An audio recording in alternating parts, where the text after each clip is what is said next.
Vachanavayal daily ലൈറ്റിലേക്ക് ഹാർദമായ സ്വാഗതം. April 15 വാഴ്ത്തപ്പെട്ട Caesar ഡെബ്യൂസ്.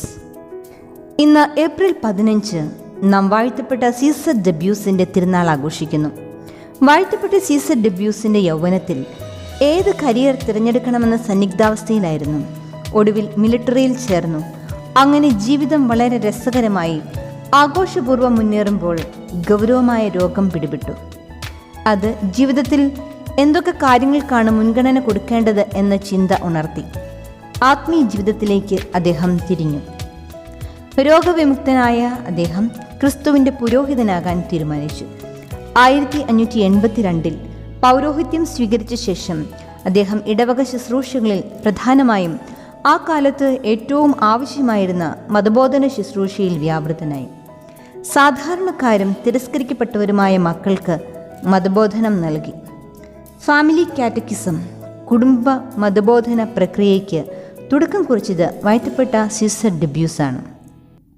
വൈദികർക്കായി Fathers of Christian Doctrine എന്നും സ്ത്രീകൾക്കായി ഉർഷലൈൻസ് ഓഫ് പ്രോവിൻസ് എന്നും 2 കോൺഗ്രിഗേഷനുകൾ സ്ഥാപിച്ചു. ആധുനിക മതബോധനത്തിൻ്റെ പിതാവായി അദ്ദേഹം കണക്കാക്കപ്പെടുന്നു.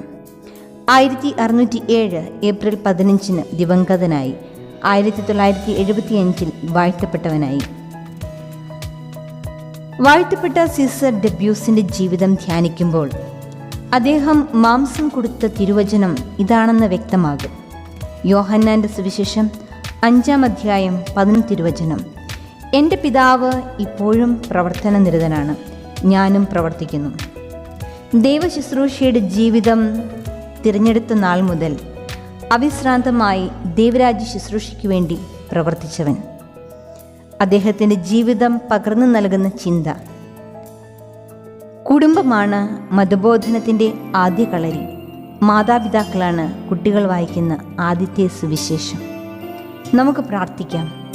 വാഴ്ത്തപ്പെട്ട സീസർ ഡെബ്യൂസിൻ്റെ ജീവിത മാതൃക ഉൾക്കൊണ്ട് സമൂഹത്തിൽ അവഗണിക്കപ്പെട്ടവർക്കും മാറ്റി നിർത്തപ്പെട്ടവർക്കും അങ്ങേ പകർന്നു കൊടുക്കുവാൻ ഞങ്ങളെ സഹായിക്കണമേ.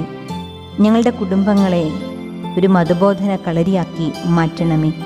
ജീവിക്കുന്ന സുവിശേഷങ്ങളായി മാറുവാൻ ഞങ്ങളെ ശക്തിപ്പെടുത്തണമേ. ആമേൻ.